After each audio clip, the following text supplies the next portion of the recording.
अगर हम भारत में 3 लैंग्वेज सिस्टम पढ़ा रहे हैं, तो पंजाब में अरुण सर हिंदी पढ़ाते होंगे, अंग्रेजी क्या क्या पढ़ाते हैं? पंजाबी, पंजाबी और हिंदी अंग्रेजी, ठीक, संस्कृत। आप बताइए, अल्टीमेटली 3 भाषाओं को पढ़ाने का उद्देश्य क्या है?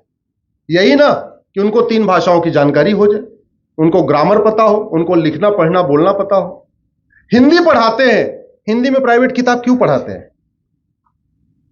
तुलसीदास जी का लिखा हुआ रामचरितमानस इतना बढ़िया हिंदी का ग्रंथ है, अगर उसको स्कूलों में लगा दिया जाए तो बच्चा हिंदी भी सीखेगा, व्याकरण भी सीखेगा, राम के आदर्श को सीखेगा, भरत के आदर्श को सीखेगा, लक्ष्मण के आदर्श को सीखेगा, माता पिता के बीच में कैसे संबंध होना चाहिए, पति पत्नी के बीच में कैसे संबंध होना चाहिए, भाई भाई के बीच में कैसे संबंध होना चाहिए, उसको सीखेगा कि नहीं सीखेगा? और अच्छी बात यह है कि हर साल वो किताब बदलेगी भी नहीं, तो पेरेंट्स के ऊपर बर्डन भी नहीं आएगा, क्योंकि रामचरितमानस तो फिक्स हो गई, वो बदलने वाली नहीं। संस्कृत पढ़ा रहे हैं तो संस्कृत में प्राइवेट किताब क्यों पढ़ाना? वाल्मीकि जी का रामायण संस्कृत में है, वेद हमारे संस्कृत में। अरे पूरा नहीं पढ़ा सकते, थोड़ा थोड़ा टुकड़े टुकड़े, कुछ ऋचाएं फर्स्ट में, कुछ ऋचाएं सेकंड में, कुछ ऋचाएं थर्ड में, थोड़ा थोड़ा करके पढ़ाए। भाई रामचरितमानस में 7 अध्याय है, अगर दूसरी से एक एक अध्याय पढ़ाया जाए, 8वीं पास करते करते बच्चा पूरा रामचरितमानस पढ़ चुका हो। वाल्मीकि रामायण में 7 अध्याय है, दूसरी से संस्कृत में शुरू कर देते, संस्कृत में अगर एक एक अध्याय पढ़ाए, 8वीं करते करते पूरा वाल्मीकि रामायण पढ़ चुका हो। अंग्रेजी पढ़ा रहे, अंग्रेजी में प्राइवेट किताब क्यों पढ़ा रहे? पूरी दुनिया में भगवत गीता का इतना बढ़िया ट्रांसलेशन अंग्रेजी में उपलब्ध है हमारे पास। 18 अध्याय है, अगर 3-3 अध्याय के क्लास में पढ़ाएं तो 6 साल में पूरी पूरी भगवत गीता कंप्लीट, यानी 8वीं पास करते करते जब तक बच्चा 9वीं में आएगा, उसको भगवत गीता का भी पूरा ज्ञान होगा। पेरेंट्स के ऊपर बर्डन नहीं पड़ेगा, क्योंकि किताब तो बदलेगी नहीं, भगवत गीता बदलेगी ना, रामचरितमानस बदलेगा ना, वाल्मीकि रामायण बदलेगा। भारत की संस्कृति भी बच्चा सीखेगा, भारत की परंपरा भी सीखेगा, हमारे आदर्शों को सीखेगा, और ये जो जाति भाषा क्षेत्र के आधार पर बटा हुआ है, जो झगड़ा चल रहा है, ये भी बंद हो जाएगा। इसलिए अगर हमसे कोई पूछे तो मेरा यह मानना है, यूनिफॉर्म सिविल कोड से ज्यादा जरूरी है यूनिफॉर्म एजुकेशन कोड। और यह संभव है, यह पहले था, पहले चल रहा था। ये जितनी विसंगतियां आई हैं पिछले 1000 साल में आई हैं। नहीं तो पहले यूनिफॉर्म एजुकेशन सिस्टम था, यूनिफॉर्म सिलेबस था, 1 नेशन 1 सिलेबस था। अब आप सोच रहे हो आज की डेट में कैसे हो सकता है? अगर एक रेलवे बोर्ड से पूरे देश की रेलवे चल सकती है, तो एक एजुकेशन बोर्ड से पूरे देश के स्कूल नहीं चल सकते क्या? जोर से बोलिए जरा भाई। अभी रेलवे कैसे चलती है? दिल्ली में एक रेलवे का हेडक्वार्टर है और जगह जगह उसके जोनल रेलवे के ऑफिस है। ऐसे दिल्ली में एक एजुकेशन बोर्ड होगा, भारतीय शिक्षा बोर्ड, और जगह जगह उसके भारतीय शिक्षा बोर्ड के हर राज्य में उसके ऑफिस हो जाएंगे। अगर 1 नेशन 1 टैक्स हो सकता है, तो 1 नेशन 1 सिलेबस क्यों नहीं हो सकता? 1 नेशन 1 करिकुलम क्यों नहीं हो सकता? बंगाल और पंजाब की मैथ एक हो सकती है कि नहीं? जोर से बोलिए जरा। बंगाल और पंजाब की फिजिक्स एक हो सकती है कि नहीं? केमिस्ट्री एक हो सकती है कि नहीं? जूलॉजी एक हो सकती है कि नहीं? बॉटनी एक हो सकती है कि नहीं? हिंदी एक हो सकती है कि नहीं? संस्कृत एक हो सकती है कि नहीं? अंग्रेजी एक हो सकती है कि नहीं? तो बचा क्या? हाँ, राज्यों को 2 विषय दे दीजिए, एक लोकल ज्योग्राफी पढ़ा ले, एक लोकल हिस्ट्री पढ़ा ले, एक लोकल कल्चर पढ़ा ले, तो 2-3 किताब राज्यों को दे सकते हैं। तो भाई ठीक है, पढ़ाने की बात है तो ठीक है, अपने अपनी मातृभाषा में पढ़ेंगे। पंजाब वाला पंजाबी में पढ़ेगा, महाराष्ट्र वाला मराठी में पढ़ेगा, गुजरात वाला गुजराती में पढ़े, बंगाल वाला बंगाली में पढ़े।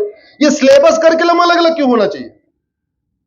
ये तो संविधान की धज्जियां उड़ाई जा रही है। ये तो सीबीएसई बोर्ड अलग चल रहा है, आईसीएसई बोर्ड अलग चल रहा है, और बाकी स्टेट बोर्ड अलग चल रहे हैं। आप कायदे से देखिए, प्रियम्बल को ध्यान से पढ़िए। Unity national integration, article 16 equal opportunity.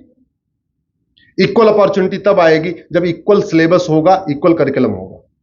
Unity national integration तब आएगा जब 1 नेशन 1 सिलेबस होगा, 1 नेशन 1 करिकुलम होगा। भारत की भाईचारा तब बढ़ेगा जब नफरत सिखाने वाले स्कूलों को बंद किया जाएगा।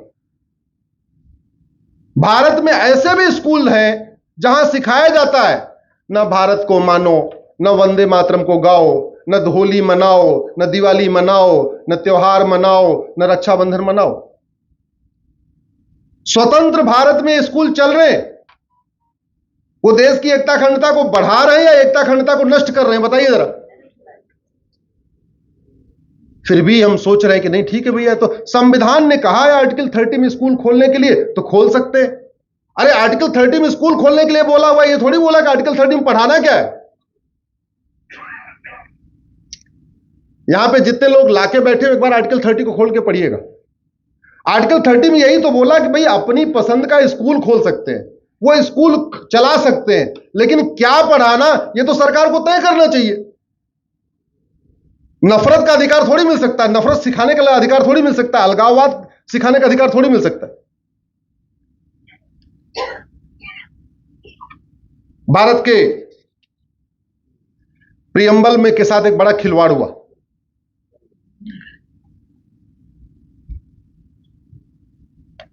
नाइनटीन 1976 में, इसको मैंने सुप्रीम कोर्ट में चैलेंज किया हुआ है। ध्यान से सुनिए, मार्च 1976 में लोकसभा का टेन्योर पूरा हो गया। 75 से इमरजेंसी घोषित हो गई और 76 मार्च में लोकसभा का टेन्योर पूरा हो गया। लोकसभा का टेन्योर पूरा होने का मतलब, उसको लीगल लैंग्वेज में कहते हैं विल ऑफ द पीपल खत्म हो गई। हम लोकसभा को विल ऑफ द पीपल कहते हैं, क्योंकि हमारे द्वारा डायरेक्ट चुने हुए लोग होते हैं, तो संसद में वो जो कुछ करते हैं उसको कहा गया है कॉन्स्टिट्यूशन की भाषा में, वो विल ऑफ द पीपल, वो लोगों को रिप्रेजेंट कर रहे हैं। 76 के मार्च में जब लोकसभा का टेन्योर खत्म हो गया, इसका मतलब विल ऑफ द पीपल भी खत्म हो गया। इमरजेंसी चल रही है, सारे विपक्षी नेता जेल में हैं, मीडिया का बिजली और पानी का कनेक्शन काट दिया गया। उस समय जितने अखबार थे सबका बिजली पानी का कनेक्शन काट दिया गया। जो थोड़े मजबूत अखबार थे, जिनके पास थोड़ा धन था, वो किराए के डीजल का इंजन लेके जनरेटर चला के पेपर छाप रहे थे। और दिसंबर में 42वां संविधान संशोधन अमेंड करके इसमें सोशलिस्ट और सेकुलर जोड़ दिया गया। न विल ऑफ द पीपल है, न लीडर अपोजिशन पार्टीज है, न कोई डिस्कशन, न कोई डिबेट, मनमाने तरीके से। हमने इसको सुप्रीम कोर्ट में चैलेंज किया हुआ है। मैं सोशल सेकुलर शब्द का विरोधी नहीं हूं, सोशलिस्ट शब्द का विरोधी नहीं हूं, न मैं समाजवाद का विरोधी हूं, न मैं पंथ निरपेक्षता का विरोधी हूं, लेकिन जिस तरीके से जोड़ा गया उसका विरोधी हूं। और दूसरी बात, इसकी जरूरत भी नहीं है। हमारे संविधान में सोशलिस्ट और सेकुलर की जरूरत नहीं है। क्यों नहीं है, मैं उदाहरण बताता हूं आपको।